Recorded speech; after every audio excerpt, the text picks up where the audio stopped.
Кровь там была повсюду, не только кровь. 7 октября они минировали людей. Они минировали людей. Вот это вот мы делали машину, точно. Те самые мирные жители, они тоже убивали. Да. То есть они прям обливали и поджигали еще тела. Были места, где останавливался и говорил, здесь есть запах. То есть он там физически до сих пор есть. Много детских комнат с кровью, со следами маленьких рук. Все шкафы скинуты, все вещи перекопаны. Взрыв пришелся, ракета попала. Вскрывая тело, нашел внутри гранату. Были случаи, что люди не выдерживали, все кибуцы перемешались.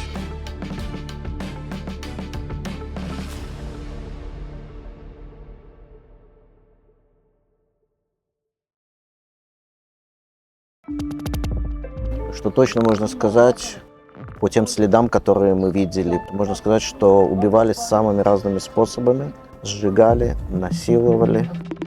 И убивали далеко не всегда боевики, убивали так называемые мирные жители, которые пришли грабить. Евгений, для наших подписчиков и зрителей, кто не в Израиле, можете рассказать, вот служба ЗАКа, в которой вы являетесь волонтером, что это за служба, чем она занимается, какие у нее основные функции, какая миссия? Вот. Это добровольная организация, полностью добровольная, которая занимается отданием последних знаков погибшим, умершим по разным причинам, по любым. Мы занимаемся принятием погибших, умерших, перевозкой их в больницы, либо в места, передачей для похорон, приведением в состояние, которое позволяет похоронить, уборкой места, например, места преступления, места аварии. Мы занимаемся телами. В службе ЗАКа работают только религиозные люди или нет? Нет, не только религиозные. Потому что есть такое, многие думают, что там только религиозные. Служба ЗАКа основана религиозными людьми, да. Организации и главные спонсоры и руководители – это очень религиозные люди. Но в самой ЗАКа есть люди абсолютно разных вероисповеданий. Есть мусульмане, есть христиане, есть атеисты, есть евреи, есть неевреи. Более того, одним из первых заковцев, которые приехали на 7 октября в район кибуцев, был мусульманин. Он был араб? Араб, мусульманин, он до сих пор в ЗАКа. Он на амбулансе ЗАКа вывозил на тот момент живых людей в безопасную территорию. Когда амбуланс был уже расстрелян и получил повреждение, что он не мог этим заниматься, он уже остановился.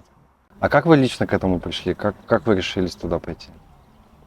Сделал курс дайвинга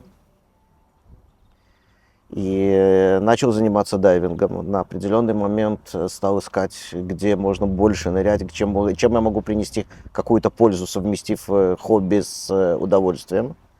И на глаза попалось, что ЗАКа составляет группы аквалангистов для поиска пропавших на воде.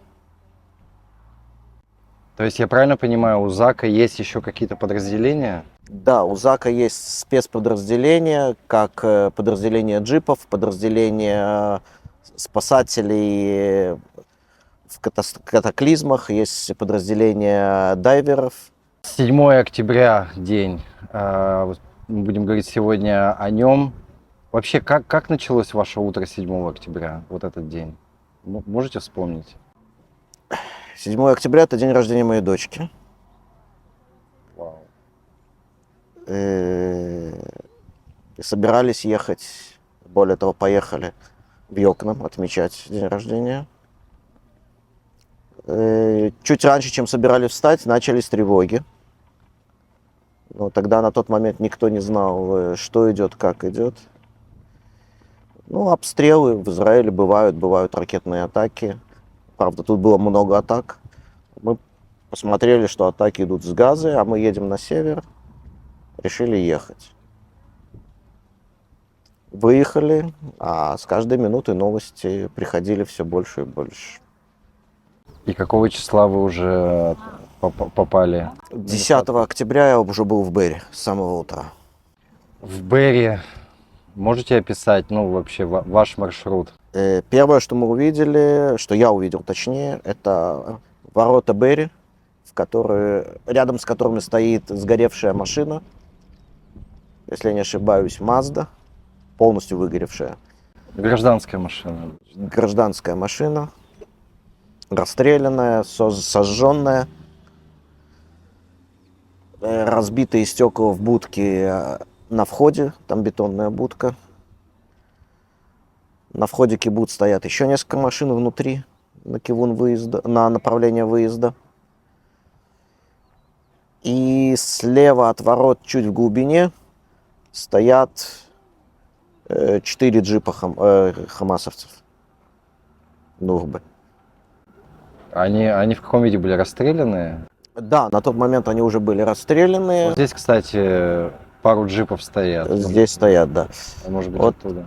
Может быть, это и те же. Может, те же самые. Стоял джип один из-под с основой для крупнокалиберного пулемета. Стоял джип с минометной установкой. И 2 джипа пехоты. Обы для перевозки людей.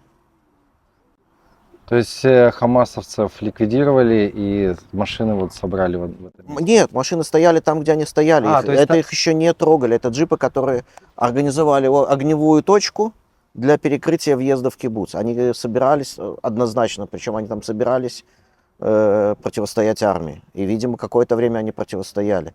Это была одна из точек, таких точек было 3, если я не ошибаюсь. Я просто подумал, что согнали машины, которые уже... Нет, То есть нет. это позиции, Это которые была они позиция заняли. боевиков. Такая же позиция была с другой стороны ворот. Я на ней не был, но она была точно такая же. И еще была одна точка перед воротами.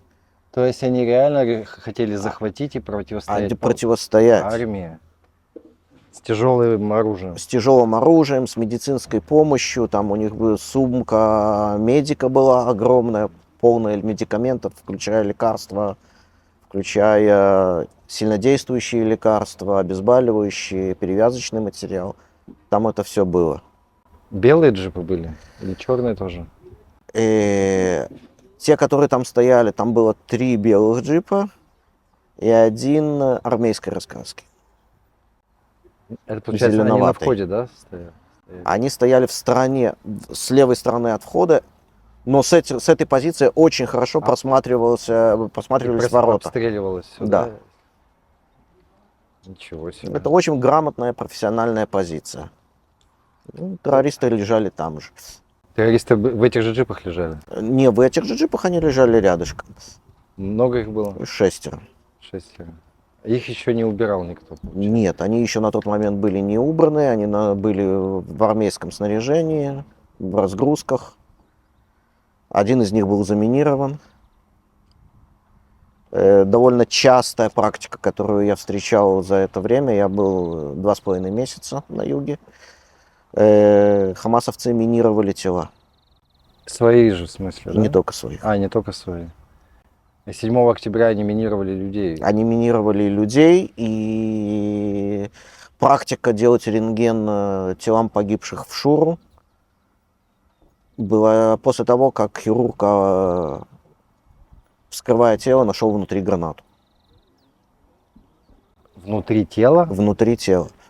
То есть они разрезают человека или там в рану и туда прямо? И прямо туда вложили гранату, и такое тело было обнаружено уже в морге.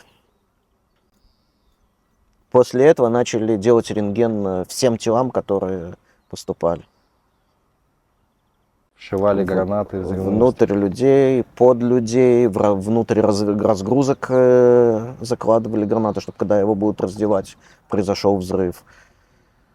Раз уж мы заговорили сейчас вот о террористах, которые тоже были, естественно, убиты, телами террористов кто вообще занимается? Это тоже делает Зака? Тела террористов собирал в том числе Зака тоже. На территории кибуцев Зака собирал тела, потому что это было достаточно срочно, и в кибуцах останавливалась армия для того, чтобы они могли там расположиться. Опять же, с 10 октября одно из тел террористов, которые мы убирали, оно просто лежало там, где расположились солдаты, там, где им приказали расположиться, метрах в 10-15 от них. И вот эти молоденькие солдаты сидели, отдыхали, в 10-15 метрах от них лежал труп террориста. А почему сразу не убирали? То есть, почему это получается 3 дня, и сидят наши солдаты, и рядом труп? Почему, допустим, в тот же день не убрали эти все? У нас не хватало рук. А, то есть физически Физически мы не могли, мы не успевали. Те, кто работали 7-8 октября, они вывозили тела грузовиками. Ну, вы имеете в виду вот органы, кровь, вот это, да? Да, Все да, должно быть. Все это должно быть убрано полностью. И более того, по иудаизму это все должно быть похоронено. Это все относится к протоколу, если так можно сказать. И этот грузовик мы были вынуждены загружать телами. В итоге террористов, куда их вообще потом все девали, вот эти тела? Большинство с Дейтайман, может быть, были еще какие-то места. То есть их туда складируют. Их туда складировали, их там исследовали, проверяли. А дальше что с ними происходит? Не знаю. Вы не знаете, да? Не знаю. Не сжигают ничего? Нет. И хорошо, что их не сжигают. Дело в том, что через какое-то время после начала войны, когда начали искать пропавших, еще были пропавшие без вести, которые считались пропавшими, среди тел террористов были обнаружены, в том числе израильтяне, которые по ошибке попали туда, тела, То по есть, ошибке идентификации. Евгений, а вот мы сейчас находимся как раз на кладбище машин, ну так называемое, да, где вот сожженные машины, обстрелянные, которые были Хамасом все это уничтожены. А здесь сколько машин примерно вы очистили? Помните? Когда мы сюда пришли, здесь было 350 машин под очистку. Это не считая сгоревших полностью машин. Имеется в виду машины, в которые можно проникнуть и в которых есть что очищать. Давайте я еще раз уточню, вот прям акцент поставлю. Очищать, если мы говорим про машины, это именно вымыть их, да, от крови, от останков, вот прям, чтобы ничего не осталось. То есть... Да, это полностью проверить машину, это собрать все, что можно собрать. Вот человека. Зубы, челюсти, остатки черепа, пальцы, все, что упало от человека, все, что можно поднять, это все идет на захоронение. А части обивки, которые пропитались кровью, эту кровь невозможно собрать, эта обивка снимается и идет на захоронение. Вместе с человеком? Не обязательно вместе с человеком, потому что зачастую человека уже похоронили. А к машинам мы добрались только через 1,5 месяца, если я не ошибаюсь. И сколько машин вы очистили? Я не считал. Много? Много. А сколько здесь машин? На сегодняшний момент здесь, если не ошибаюсь, 1560, где-то есть вывеска. Более 1500 машин. Это из кибуцев, с Новы, с трассы 232, со всей... Это из кибуцев, с трассы, с Новы. И здесь есть несколько джипов, я видел, террористов. Да, они вон там стоят. за вами. Черный и белый. Черный и белый, да, абсолютно верно. Черный принадлежит одному из главы Хамаса. И документально доказано, что он был на Нове. Его опознали. И подбили И джип тоже опознали. Джип привезен из Газы. А, из Газы. То есть он был на Нове и вернулся в Газу. В Нове его уничтожили. Ой, в Газе его, получается, уничтожили и сюда привезли. И сюда привезли. Причем это джип Рам, который официально в Газу нельзя было провозить. Это модель, которая через территорию Израиля не должна была попасть уж точно. Видимо, через Иорданию или через Египет.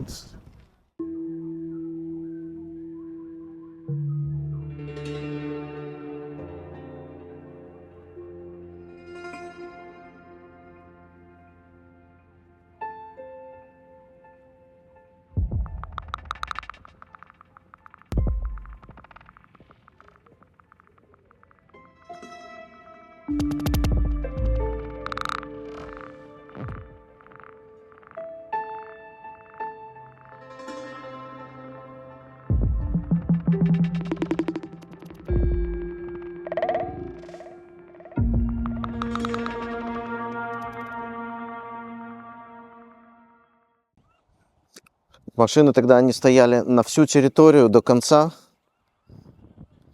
Начинали идти по рядам и просто шли по рядам и занимались машиной. Открывали их, вскрывали. С нами была группа, которая была с инструментами, армейская. Иногда приходилось машины взламывать, потому что было закрыто. Машины, которые простояли 1,5 месяца, 2 месяца на жаре, совсем внутри. Вот посещенная осколками машина.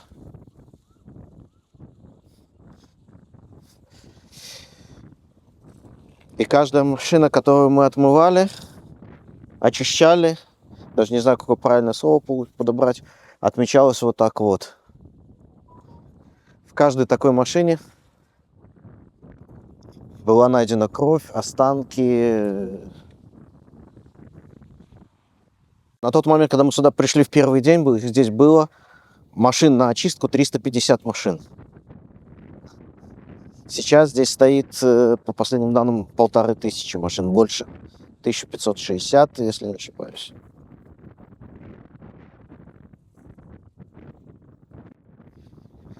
И все. И если было что-то, что дает возможность для опознания, передавали это в организации, которые занимаются опознаниями.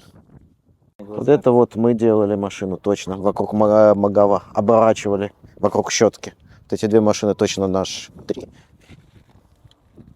Вот так вот мы скручивали.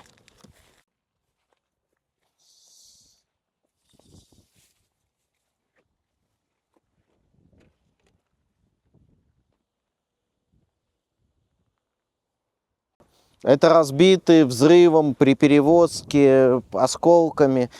Их транспортировали тоже не очень удачно. Но машины, которые были в зоне боевых действий.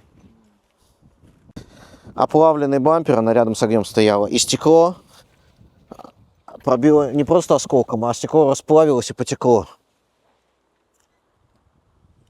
Силикон внутренний, который между слоями.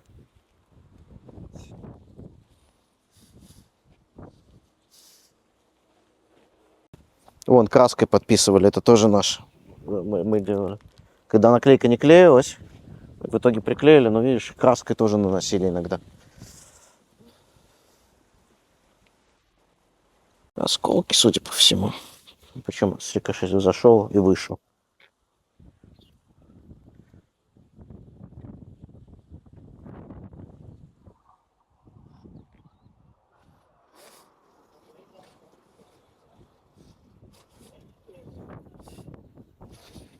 Вот взрыв пришелся, ракета попала.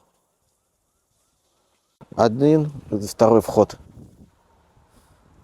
Вот осколки и вот попадание.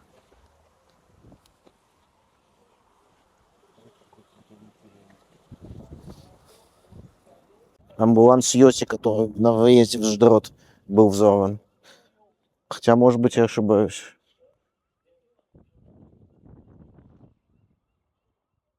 Кибуц Бери, вот ваша работа, с чего там началось? Вы стали ходить по домам? Вообще, какой там был маршрут? Маршрут в первый день, когда я там был, это был сбор вот этих вот террористов, которые... С террористов началось? Да, началось с террористов. Потом мы начали заниматься домами. Печально известная Мирпаа Бери. Очисткой этой Мирпаа занималась наша группа. Мы везде работали в группах, не по одному, Для естественно. тех, кто не в Израиле, Мирпаа Бери это... Зубная клиника кибуца Бери известна тем, что там собирались раненые жители кибуца. Там была убита парамедик, которая пыталась оказывать первую помощь. Ее фотографию показывали в ООН. Она погибла там на месте, оказывая помощь. Она полностью израсходовала все, что у нее было для первой помощи. Я лично держал в руках ее сумку парамедика. Она была просто пустая. Все, что могла, она все использовала. И в зубной клинике непосредственно с чем вы столкнулись, что там было? Завалы на входе. И внутри с левой стороны несколько комнат, которые вообще не пострадали, даже странно. Причем там находилось новое оборудование, еще не распакованное. Полностью обстрелянные стены, пробитые пулями, изрешеченные. Маленькая кухонька, когда входишь, на входе вход, простреленный компьютер. Потом входишь в коридорчик, изрешеченный осколками. Справа от входа небольшая кухонька, пострадавшая как минимум от 2 гранат, видны воронки. Под раковиной маленькая дверка. Как там поместился человек раненый? Я не представляю, как он туда влез, но он туда влез. След его окровавленной руки и на трубе, на стоке канализации и на стене внутри. Он остался жив. Кинули гранату, когда он был внутри. Граната упала на пол, и видно дверка кухни. Не знаю, что его спасло. Чудо. Там было кинуто 2 гранаты. Одна в коридорчик попала, и одна попала в саму кухоньку. А тела там были? Тела уже вынесли. То есть вы Я занимался очисткой. очисткой. А работа ЗАГ идет в несколько этапов. Вначале выносят тела и передают их для анализа, для разрешения, для сохранения. Оказывается, почесть необходимая при упаковыванию тела, при передаче его, при перевозке. Потом заходит группа, по мере возможности это уже, которая занимается очисткой помещения. Учитывая, что в данном случае мы не говорим о смерти по старости, мы говорим по болезни, мы говорим по территории, где было убийство, где многочисленные убийства, если быть точным. Массовые убийства. Массовые убийства. И кровь там была повсюду, и не только кровь. Брызги мозгового вещества, куски кожи на стенах, волосы, все что угодно. И на тот момент мы даже определяли место, где надо искать, чистить. Иногда даже просто по запаху. То есть на какой-то момент мы пришли к ситуации, уже, видно, набрались опыта настолько, мы говорим где-то через месяц после события. Мы просто, когда проходили мимо какой-то кучи, по запаху мы могли сказать, есть ли в этой куче останки. Я говорю про останки крови, про останки кожи, про останки мелкие. Не целого тела? Не целое. Целое чувствовалось очень сильно сразу, там запах сохранялся месяцами.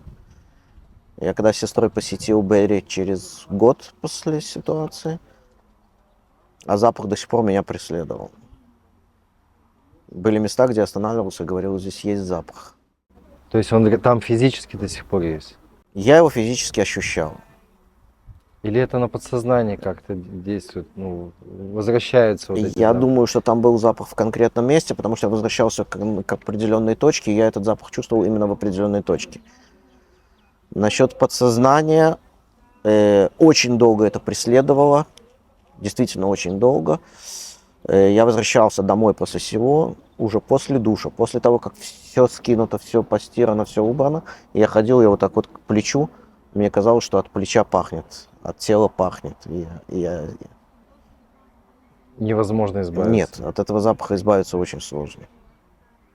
И этот запах преследует. Сколько домов в Берри в итоге обошли?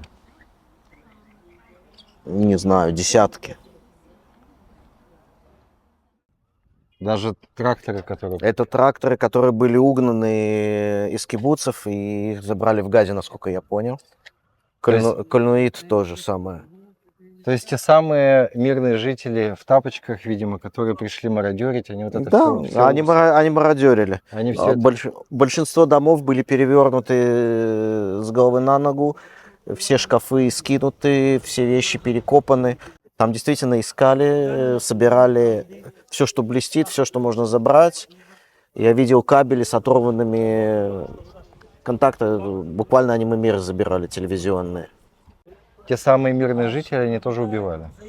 Да, как я уже рассказывал, Ножами, ножи, ножами, валяющиеся на топорами. входе, с которыми они пришли, кухонные ножи, там все что угодно, топоры, вилы, всем, чем только можно. В первой же группе террористов, которые мы собрали, у них были документы с разрешением на работу. То есть они же были и на мотоциклах, и на Да, джипах, и на... да, да, да. Вот это Их, всё. их было огромное количество. Часть приехала на джипах, часть приехала на мотоциклах. Это мотоциклы террористов. То есть у нас получается здесь вот мотоциклы террористов и вот эти два... Джип Рама террористов и Исузу террористов. Вот это черный джип, который вы рассказывали, вот главного Одного какого-то. одного из главарей, да. А вот машины, которые вот как будто ржавые, это здесь именно только вот все сгоревшие, они взорваны? Ржавые они становятся, да, это сгоревшие машины, которые выгорели. Они очень быстро покрываются ржавчиной. Но они в, так скажем, в первых числах они были не такого цвета, да, они были... Нет, они после того, как они сгорели, они буквально на следующий день так выглядят. А, уже? Очень быстро, да. То есть это самые пострадавшие машины, взорванные, сгоревшие. Вот вы лично почему это делаете? Почему вы это сделали и занимаетесь дальше этим? Что вас движет, мотивирует? Ну, в первые дни был порыв, что надо что-то делать, надо ехать. На тот момент армейские сборы я уже не делал по возрасту. И плюс относился к службам спасения. ЗАК относится к службам спасения, экстренным службам. Надо было что-то делать, я поехал. А потом уже кому-то надо делать. Если я выдержал первые дни, зачем кому-то еще лезть и смотреть на то, что мы видели? Сколько дней в итоге вы там пробыли в общей сложности? За 2,5 месяца, что я был полных 20 дней. А бывали случаи, когда волонтеры службы ЗАКа уходили вот по причинам того, что уже не могли там работать? Бывали. После 7 октября были такие? Были случаи, что люди не выдерживали. Уходили? Уходили, отстраняли. Были случаи, что когда видели со стороны, что надо остановить, что человек должен получить помощь.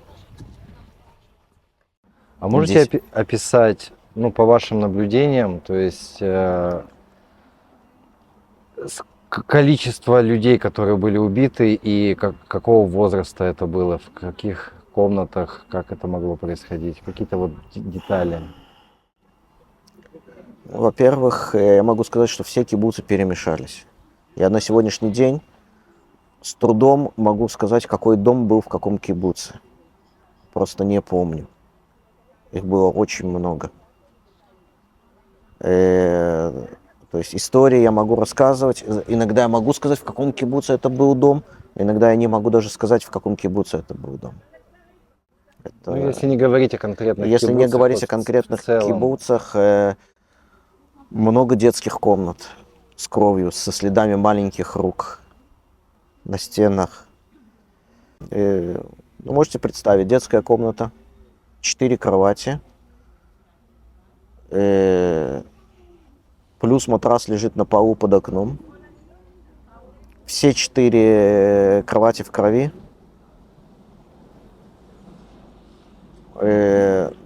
Одна кровать двухэтажная, как бы, то есть 4 места, но одна кровать двухэтажная. И на втором этаже тоже маленький отпечаток руки крови. Матрасы, подушки, игрушки, пропитанные кровью. Не могу представить. Комната детская, девочки 13 лет, 12 лет. Там есть поздравление с бат-мицвой.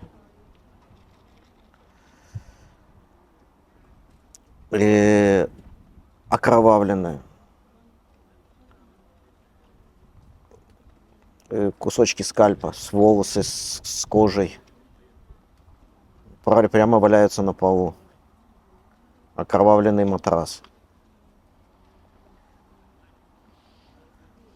Дом в Берри, в котором было убито 6 человек, в основном пожилых.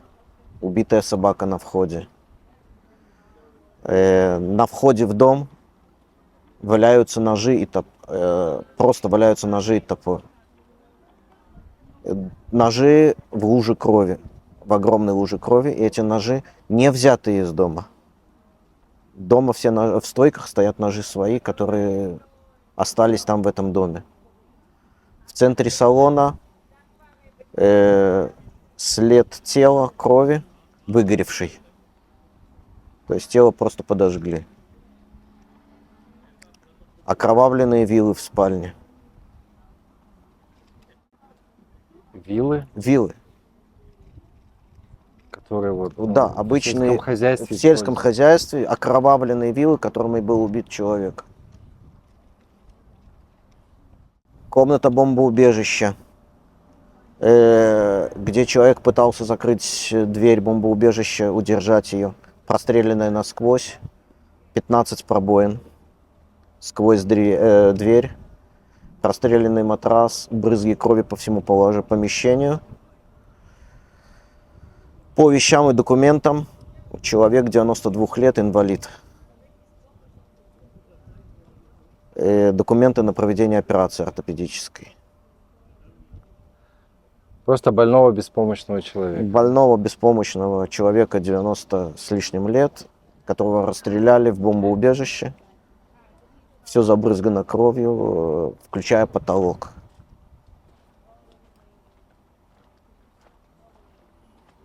Бомбоубежище, сожженное ракетой полностью. То есть выстрелили через окно.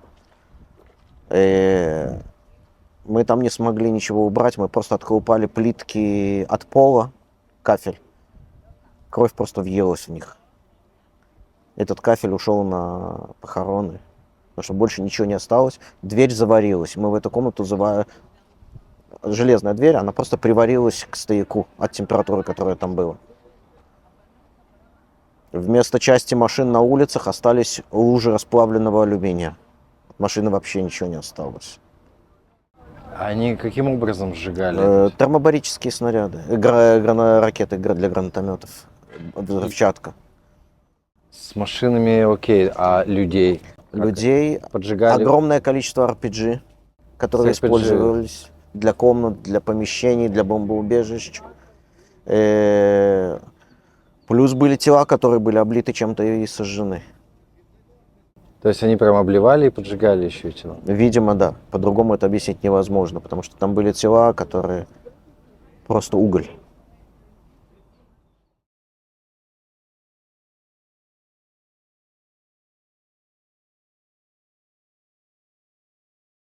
А кроме кибуца Бери, какие еще вы в кибуцы ездили? Кесуфир, Нимар, Нирам. Я был здесь практически во всех кибуцах, которые были. И везде плюс-минус подобно, везде такая картина. Везде, где они зашли внутрь, к Фараза, везде такая картина. Угдатаза, это армейская база. Вы в армейской базе были? Я был на входе в армейскую базу, бомбоубежище, которое установлено вокруг нее. Были там. На въезде в кибуцы бомбоубежище, которые люди пытались прятаться. Был там. Вы чистили бомбоубежище тоже? Тоже. Мигуниты. Это мигуниты называется, да. Мигуниты. Мигуниты, нам рассказывали несколько героев, что просто, особенно новые ребята, забивались, их закидывали гранатами. То есть там, понятно, зрелище не для слабонервных, и это все приходилось вот... Все приходилось убирать, очищать, то, что не могли уже отмыть, собрать кровь. Вначале пытаются собрать кровь как можно больше, для того, чтобы захоронению. Считается, что нельзя ее разрушать, она должна быть собрана. Но были моменты, когда приходилось действительно использовать химикаты для того, чтобы это все отмыть. Щетки какие-то, к дрели прицепляли щетки металлические, чтобы соскрести вместе со штукатуркой, отскребсти как-то от стен то, что впиталось. Помещение тайландцев в Кесуфим, по-моему, это было, где это выглядело просто как бойня. То есть кровь оттуда мы выскребали просто щетками. Вот как собирают воду с пола, так мы собирали эту кровь с помещения, где они были просто расстреляны. Они были расстреляны именно, да? И они там были расстреляны, более того, там тайландцы держали куриц рядом со своим помещением, даже курицы были убиты. То есть они еще расстреливали куриц. Все. Вот все же, Все, все, что они не живое, могли всё, что- забрать, или все, что не интересовались, они расстреливали, убивали холодным оружием, руками, как угодно. Сжигали, огнестрельное оружие, все что угодно. Я был в доме, где уже не было трупов, но это именно тот дом, где 4 членов семьи были связаны, 2 взрослых, 2 детей, посажены за стол один против другого. И на глазах у других они отрезали части тел. Что точно можно сказать, потому что мы видели, потому что мы собирали по тем следам, которые мы видели, по инструментам убийства, к самым бытовым, которые были, по положению тел, которые мы собирали, что можно сказать, что убивали самыми разными способами, сжигали, насиловали, и убивали далеко не всегда боевики, убивали так называемые мирные жители, которые пришли грабить. Часть работы моя была очистка тех вещей, которые были забраны у террористов для возвращения жителям. Драгоценности, часы, кошельки. Все это было в крови, все это было серьги с кусками уха, кольца с кусками крови, кожи. Все это мы очищали для того, чтобы можно было вернуть родственникам погибших.